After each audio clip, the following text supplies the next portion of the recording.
والقلم وما يسطرون. السلام علیکم ورحمۃ اللہ وبرکاتہ. الحمد للہ وکفا وسلام علی عبادہ الذین اصطفیٰ. اما بعد، قال اللہ تبارک وتعالی فی القرآن المجید: اعوذ باللہ من الشیطان الرجیم، بسم اللہ الرحمن الرحیم. شہر رمضان الذی انزل فیہ القرآن ہدی للناس وبینات من الہدی والفرقان. صدق اللہ العلی العظیم. محترم ناظرین، سامعین و سامعات، آج میری تذکیر کا عنوان استقبال رمضان ہے.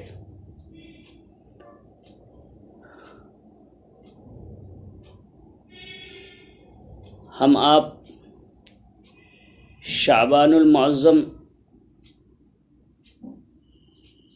کے مہینے سے گزر رہے ہیں.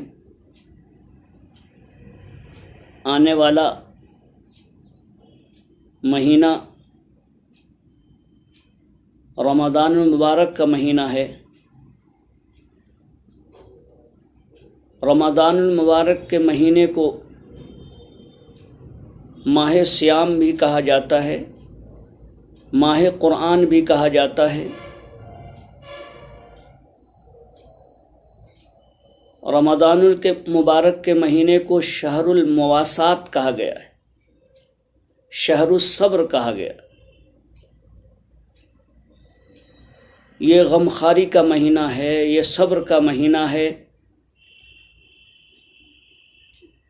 رمضان المبارک کا مہینہ یہ وہ مہینہ ہے جس میں قرآن کریم نازل کیا گیا ہے. جو قرآن سارے انسانوں کے لیے ہے.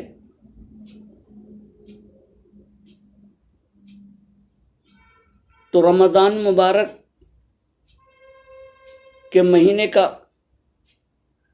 جو استقبال کرنا چاہیے، ہمیں کتاب و سنت سے کیا رہنمائی ملتی ہے، کس طرح ہمیں رمضان مبارک کا استقبال کرنا چاہیے.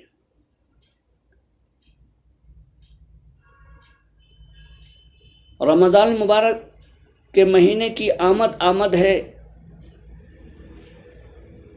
ہمیں کیا پلاننگ کرنی چاہیے. رمضان مبارک کے مہینے کے لیے ہمیں کیا منصوبہ بندی کرنی چاہیے. تو محترم ناظرین، سامعین و سامعات، سب سے پہلے ہمیں یہ سمجھنا چاہیے کہ رمضان المبارک کی فضیلت روزوں کی وجہ سے نہیں ہے.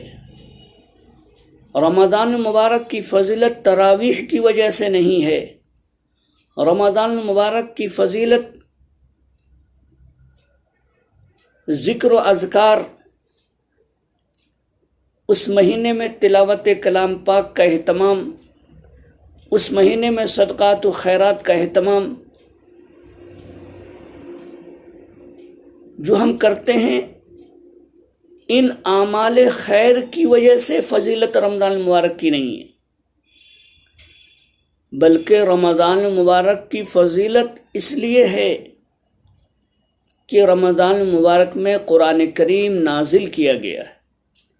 اللہ تبارک و تعالیٰ نے قیامت تک کے انسانوں کے لیے، قیامت تک کے انسانوں کی ہدایت کے لیے قرآن کریم نازل فرمایا ہے، جس کتاب میں سارے انسانوں کے لیے بشارت ہے، سارے انسانوں کے لیے رہنمائی ہے، سارے انسانوں کے لیے رحمت والی کتاب ہے.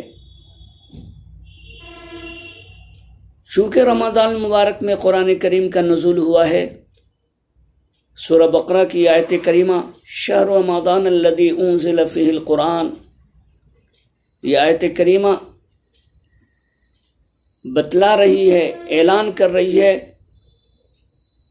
کہ اللہ کا پیغام جو انسانوں کے نام آیا ہے وہ رمضان المبارک کے مہینے میں آیا ہے، اور پھر سورۃ القدر کی آیت انا انزلناہ فی لیلۃ القدر، ہم نے اس کو لیلۃ القدر میں نازل کیا ہے، اور لیلۃ القدر رمضان کے آخر عشرے کی طاق راتیں ہیں، تو ان راتوں میں قرآن کریم لوح محفوظ سے آسمان دنیا پر نازل ہوا، اور پھر آسمان دنیا سے ہمارے آپ کے نبی حضرت محمد مصطفیٰ صلی اللہ علیہ وسلم تک 23 سال میں نازل ہوا۔ تو نزول قرآن کی وجہ سے رمضان المبارک کی فضیلت ہے۔ اس قرآن کے اہتمام کے لیے، نزول قرآن کے اعزاز کے لیے امت کے اوپر رمضان المبارک کے روزے فرض کر دیے گئے۔ یا ایھا الذین آمنوا کتب علیکم الصیام کما کتب علی الذین من قبلکم لعلکم تتقون، کہ رمضان کی عظمت یہ ہے، رمضان کا اعزاز یہ ہے کہ اس مہینے میں قرآن کریم نازل ہوا ہے، لہذا رمضان المبارک کے ایام کو، رمضان المبارک کے دنوں کو روزے کی حالت میں گزارا جائے۔ ہر مسلمان مرد عورت پر روزہ فرض کر دیا گیا۔ قرآن کریم کی نزول کی وجہ سے، قرآن کی عظمت کی وجہ سے رمضان المبارک کی راتوں میں قیام اللیل کو، نماز تراویح کو سنت قرار دیا گیا۔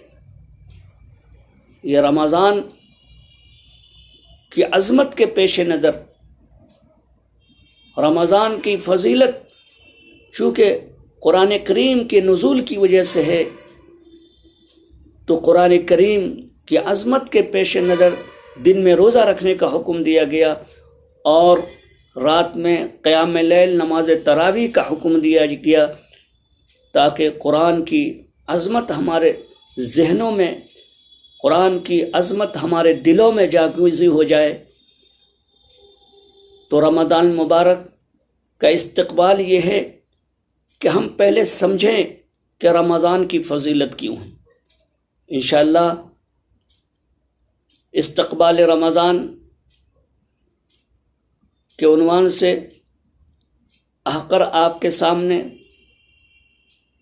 قسط وار خطاب، تذکیر آپ تک پہنچائیں گا۔ میں اس موقع پر